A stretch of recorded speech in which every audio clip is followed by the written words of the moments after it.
Ladies and gentlemen, welcome back to the Warp Core podcast. I am Urza Master. Joining me as always, Lord Uther and Fert Derby. Welcome, gentlemen, back to Starfleet Academy, Starfleet Headquarters, Starfleet in general. However you want to view it, we are back today, and we are talking an unusually titled episode of Star Trek's original series, Bread and Circuses. And this episode, of course, comes to us in '68 again, but I don't want to steal any thunder from Fert Derby, so Fert Derby, take us away with some background on this entry. Thank you, Urza Master. Thank you, Lord Uther, and thanks, Trekkies and Warp Core fanatics.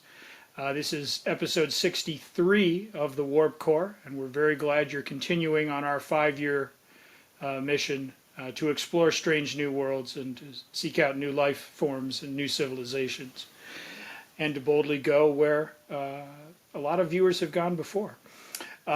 We are indeed at the penultimate episode of Season 2 of the original series Star Trek. This is Bread and Circuses, and it first aired on March 15th, 1968. The director was Ralph Siniski, and we've talked about Ralph before on the Warp Core. In fact, he is actually tied for third for the most original season episodes directed.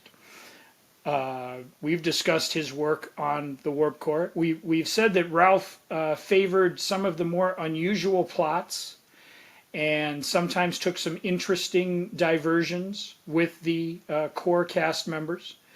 And he's done overall some very interesting work. He did the Flowers Make Everybody Hippies episode, This Side of Paradise, and we discussed that in Warp Core 42. He did Metamorphosis, which had the multicolored jello-like blob, and that we discussed in Warp Core 48. He did Obsession, one of my favorites from Season 2. That was Warp Core 52. And he did Return to Tomorrow, which had glowy orbs, and a very casual Spock. And that was in Warp Core 59. So Bread and Circuses is Ralph's 5th out of 6 episodes. And he is tied with Vincent McKevity for the 6-episode tour. Neither Vincent or Ralph can approach our returning champions, Joseph Pevney and Mark Daniels, who each helmed 14 episodes of the original series. But we tip our caps to Ralph and Vincent because they were next on the totem pole here. Gentlemen, I also want to briefly mention our cast members. There were quite a few guest cast members in here, not necessarily big names, but lots of characters to kind of deal with here. We had William Smithers, great name, as Maricus. We had Logan Ramsey as the proconsul, Claudius Marcus, which I'm not sure as far as a Roman name goes. It sounds like 2 surnames mashed together, Claudius Marcus, but that was Logan Ramsey. We had Lois Sewell as Drusilla, rocking a pre-slave Leia costume. You can see where maybe George Lucas and the costume designers for Return of the Jedi were like, hey, why don't we do something like this for Drusilla. We had the best named actor maybe in all of Season 2 of Trek. Rhodes Reason was at least the name he was going by. And he played Flavius, and he played Flavius in shorts the entire episode. Not just when he was fighting in the gladiatorial combat, but when he was out in the Santa Clarita Hills, capturing our crewmen and so forth. And I wanted him to be more intimidating in the first half of the episode, and I think the shorts were distracting. He was the only one rocking them from the entire planet's population, and I kept getting distracted by seeing his knees and saying, how about a tunic or just a casual pair of slacks, something. So Rhodes Reason, great name. But my absolute favorite supporting character in this was Bart LaRue, who played the announcer for the gladiatorial games. And I don't know a thing about Bart LaRue except he perfectly captured the late 60s, early 70s television wide world of sports in the mold of Howard Cosell or news anchor Roger Grimsby. It's just his delivery and his vocal tenor was just so spot on. I just found myself laughing, even though he wasn't necessarily saying anything comical or humorous. It was just, I loved it. I was literally transported back to 1968, hearing him just calling the games, very dryly from his announcer's chair. So that was fantastic, and way to go, Bart. I think my biggest thing, gentlemen, on this show is that I felt like I'd seen it before, even though, ironically, I had never seen it before. And that was because writers Gene Roddenberry and Gino Kuhn, the show's creator and the show's former showrunner, who had stepped down just to become a writer, I expected a lot when I saw their names in the writing credits. I expected something big, bold, transformational, foundational. And what I got was by all accounts, a decent episode. I mean, there was not something that made me want to, tear out my eyes or, Malcolm McDowell from A Clockwork Orange. But I felt like we had treaded this ground before. And I went back and did the research. 1, 2, 3, 4. We have at least 7 episodes from season 1 and season 2 of Trek that follow a vaguely familiar premise. That is to say, the Prime Directive has been violated. A former or current Starfleet representative has screwed up a timeline or taken over a civilization and made it in their own image or in old Earth's image. And the Enterprise has to unthread the needle and get everything back to rights. And we've talked about those episodes, and some of them have been quite successful, others not so. We talked about the return of the Archons in Warp Core 39. We talked about the City on the Edge of Forever in Warp Core 43. A Piece of the Action in Warp Core 56. The Gamesters of Triskelion in 55. Patterns of Force with the Nazis in Warp Core 60. A Private Little War in Warp Core 58. The Omega Glory just recently in Warp Core 62. And I mean, you get the point, is that we're now on the 7th episode of this premise. And while, again, the show itself is, by all accounts, a well-produced episode of Star Trek. It's not as if they didn't deliver the goods. You just felt like you've bought these groceries before. And it can't help but suffer a little bit in comparison, not because the other episodes were so much at a higher level, but just because, again, we've seen this playbook. There's someone in Starfleet, they think they're doing the right thing. Kirk has to try to reason with them. When he can't reason with them, then they have to resort to other means. And so that kind of hung over the entire episode for me, and probably will be a factor as we discuss our warp course. Once again, we couldn't get Chekhov and Sulu on the bridge at the same time, so clearly they're working different shifts. We get Kirk in his green tunic, and actually a fascinating game I might play is go back and see how many episodes of Warp Core and Star Trek did Kirk go green versus his more mustardy yellow, and was there an overall correlation in quality between wearing the green or wearing the yellow? That's something I probably will go. We had the SS Beagle referenced, which is kind of a silly name even for Starfleet. You want to think of the Excalibur, the Lexington, the Reliant, the Excelsior. The SS Beagle was, admittedly, they probably needed to maybe workshop that one a little more.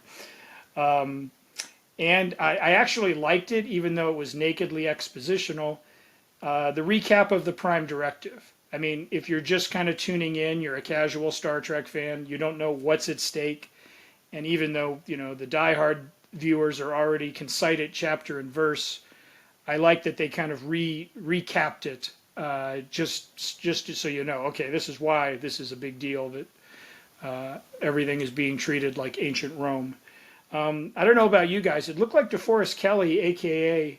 Bones McCoy, was a little crabby to start the episode. He kind of mellowed as we went later in. Well, as mellow as one can be when one is forced to fight for their lives in gladiatorial combat. But at the very beginning, when they beam down to the world, and before we've been thrust into this alternate reality, he was very irritable. It seemed like, I don't know if something was going on behind the scenes there, but I thought even for a Southern doctor, a little cranky, more cranky than usual. I love Spock perusing magazines at one point as if he was in the waiting room of a medical office or a car repair shop. He's just kind of, Captain, take a look at this. And it just, I don't know why, but just Leonard Nimoy thumbing through these big, glossy, Rolling Stone-sized 1968 magazines was just, I thought that was very funny. We didn't use Vasquez Rocks, but we were clearly in the Santa Clarita Hills, which is basically just a few miles down the road there. So Ralph said, let's get out of these rocks and just kind of work here with the natural landscape. So good on Ralph to kind of do that there. And then I love that the announcing, they had cheers and applause, the piped in crowd noise for the gladiatorial combat. But then they had 3 different variations for boos. They had boos, hisses, and catcalls. And I just loved the detail that we saw the dials. Like, is this worthy of a boo, a hiss, or a catcall? So I thought it made me chuckle just thinking, like, there you go. I mean, boos weren't enough. We need different there. And the fight choreography, at least as far as Leonard Nimoy and his opponent was in the gladiatorial combat. I mean, Spock's a brawler. This was, there were a couple of hits he put on his opponent where I'm like, damn. Like he thrust his shield right into his midsection with unusual force. And again, I understand it's stage combat, and we've kind of made fun of some of the episodes that didn't quite have the right choreography down, but Spock was serious, I mean, McCoy and Flavius were kind of, trying to take it easy on one another, and that was part of the episode. But Spock, he was not messing around. So way to go. This was better than even his Amok Time battle with Kirk, I thought. He was into it. So, but gentlemen, I mean, overall, like I say, the familiarity didn't breed contempt, but it certainly sort of made me look at this episode in a slightly different filter. Did you get too much bread and circuses? That's a good way to put it. It definitely felt a little bit of a rehash, but and I hate to be the guy who always defends things, but if you think of this at the time and broadcast rules as they were in the 60s, week to week, it's easy to forget when there's only 1+ season of Star Trek, all of these episodes. You may not have seen all of them. We can stream them all back to back to back to back forever now, and we've all seen them a million times. Back then, this is the first time anybody had seen this. And maybe it was the 7th time that they'd done something similar, but how many of those episodes did you really see? I mean, you might have been working. You might have not had a TV. I mean, for all we know, so I give it a little bit of an edge there. I think what I took away from it is it was really poking fun at the television industry and the Right. artificiality of entertainment. And that it made me laugh more than anything. Like I almost got a little too meta where I sort of forgot I was watching an episode of Star Trek and thought I was watching like an episode of like lampooning sports on TV. That the sports announcer voice was amazing. Like I have to say that's the type of color commentary that we don't get anymore. We get the real off the cuff kind of excited, and it's a touchdown with Joe Buck or Tony Romo or whomever's calling the games now. It just kind of reminded me in that moment, like, God, you don't hear announcers like that anymore. They're real dry, sort of, this is the play, there it was, and it's like, like we can make fun of it now, but at the time, that's how it was. So it was cool to, I don't know, I just like was basking in it more than actually enjoying the episode, I think. Again, with the Prime Directive, I love those premises. They it's a trope in Star Trek for sure. But it's always good. Like it's never gonna be anything earth earth shattering again. Like it's like, okay, another Prime Directive episode. But look at Strange New Worlds. The first episode they did a Prime Directive episode, literally how the Prime Directive came to be, and it's outstanding. Like we raved about it. So they can do as many of these as they want. I'm going to be honest, and I'm going to enjoy them. Does it make it something that's going to change anybody's perspective on Star Trek? Probably not, and that's okay. The reality of the matter is, like, you're going to get a few of these, and that's all right. What I found really interesting, though, is the idea that no matter what the interference was here with the Prime Directive, it was still heading in basically the same direction. Eventually, the Roman Empire was going to crumble, going to fall, and that to me was rather topical at the time for height of Vietnam, and topical now. I mean, it's really one of those things that felt like a very political statement. Like, eventually this empire is going to come down one way or the other, and there's really nothing anybody can do to accelerate it or change it. It's just going to have to run its course, and that spoke volumes. I thought that was pretty interesting. Anytime Roddenberry gets involved with the writing, I feel like you pick up on those very socially critical undertones. It wasn't super overt here, but I picked up on it enough that I was like, all right, I see what you're doing, Gene. I like it. I'm with you. But just the acting in this episode was just very enjoyable. I felt like they really tried to sell their characters in like the Kirk, Spock, and McCoy that we know and love from the movies. Like, this is the first time I really felt like I was watching those three. Really, and we've been going back to Star Trek V, so I'm going to use that as my example. Really kind of that Star Trek V sort of goofy interplay between the three of them.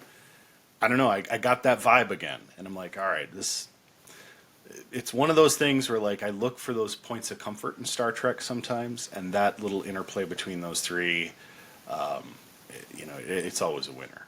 I am defending myself. That was a great line. So good. I just wish Nimoy would have yelled at some point, "Are you not entertained?" Like that just would have made it worth it right there with all the boos and the cat calls. Excuse me. Star Trek seems to do these, what Marvel and DC do, which are called Elseworlds or What Ifs. And to me, that's what these episodes are. What if the Holy Roman Empire had TV? What if the Nazis had won? To me, this is their chance to do that. I found it interesting that...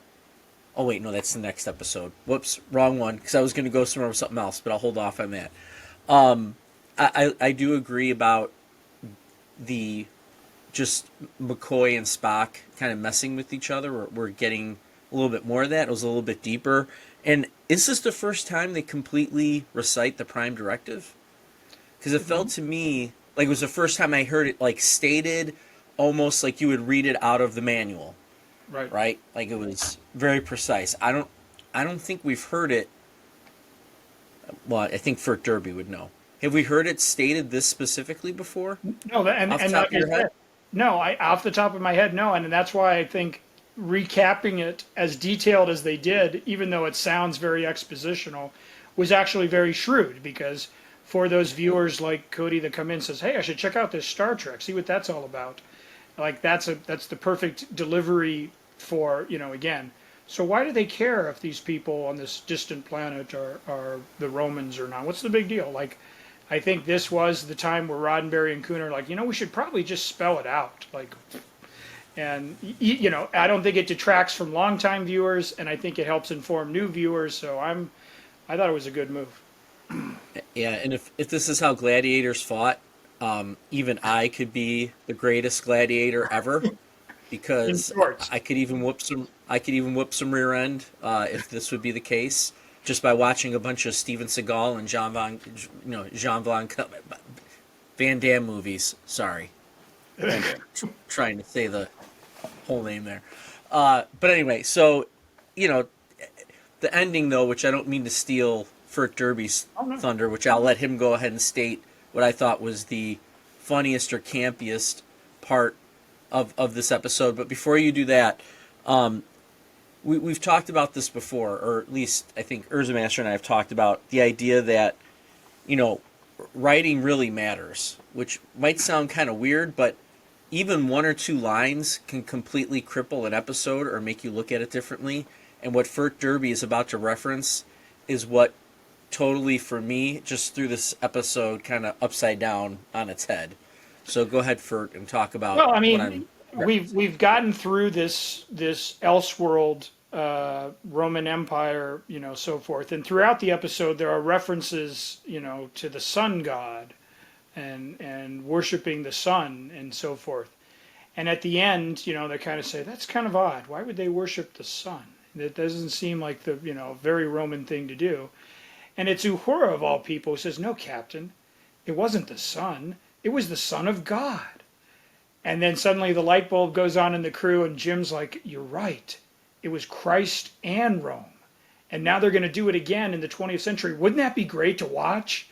And I think if that was part of the overall theme that they were going, then I feel that Gene Roddenberry and Gene, the Genes, could have maybe gotten there a little bit earlier in the show to kind of prep us for it. It just, as it stands, you know, this is one of the only significant contributions Uhura has in the whole episode, and it just felt like this weird, like, you know, sitcom-y kind of, but you know, you could have gone home to Kansas all along. I mean, it just, they staged it and dramatized it in such a way that it called attention to itself rather than being, I thought, an essential part of the overall episode. And it's, again, you can take the valid point. Well, what undid the Roman Empire eventually? Well, it was the rise of Christianity and so forth. But I mean, it did sort of strike me. Hey, in the last 20 seconds, let's bring up this analogy in case you guys missed it. But I mean, again, that's neither here nor there. I want to stress that this was not a bad episode. In fact, it stacks up well against some of the other, you know, episodes of this kind. I just, like I say, it was just kind of a, we've seen this playbook before. I liked the renegade Star Trek, you know, Maricus in this one. I liked the actor. Who was that again? William Smithers. I thought he had the proper sneer, and I actually thought he did a better job than the proconsul Claudius Marcus, who was kind of camping it up for me. I kept getting a Beetlejuice vibe, Ian McNeice, you know, just kind of a thought of him. Like he was more of a cartoony, sort of pompous Roman type, but I liked Maricus, and I liked that he, you know, basically sacrifices himself at the end when he sees the light. I mean, Kirk's, you know, you've got to stop this. Come on, this isn't you. Like, it gets through. So I applaud Mr. Smithers and his on the road to Damascus, if we're going to continue this analogy here, his conversion. I mean, I think it's interesting that we bring up Christianity in a sense in this episode, and I don't think it's referenced again until we get to the glorious Star Trek V, where, you know, we see God, and then God's an alien. It just seems like a weird thing to throw into this episode. And I, you know, and to Urza's point, trying to put myself in that time period, and I guess people, you know, this is a time where people were involved in the church more than they probably are now, or at least when it comes to being a Catholic or Christian. I think is that why they're throwing it in there? Statistically, it's actually the opposite. I think people were less involved in the church, but generally speaking, more Christian. Spiritual. Like, everybody was Jesus and God, but like they didn't necessarily like they weren't flamboyant about it. So to have it like thrown in your face in this episode was probably uncomfortable even then. But I think for your casual viewers at the time of a certain age group, they were probably like, oh, so they do acknowledge, okay. I think unlike the older folks watching who were thinking this was corrupting the youth like everything was at the time, it's like, no, wait a minute.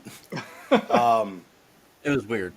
It was very uncomfortable. It was kind of like being in a room and everybody has just calmed down and gotten friendly with each other, and somebody says, well, now that I've got everybody here, I'd like to talk to you about our Lord and Savior, Jesus Christ. It's just, Yeah. even if you're into that, it still feels a little weird. So it's like, I do think what's interesting, though, is they painted it in such a way that felt very alien with the sun god. And it's like, boy, that's awfully strange. It seems primitive as opposed to the Roman Empire. And it's like, well, actually, that was the reason the Roman Empire fell, was primitive believing peoples. Christendom was not the reason for the Roman Empire's fall. They just happened to sort of flip the script here. But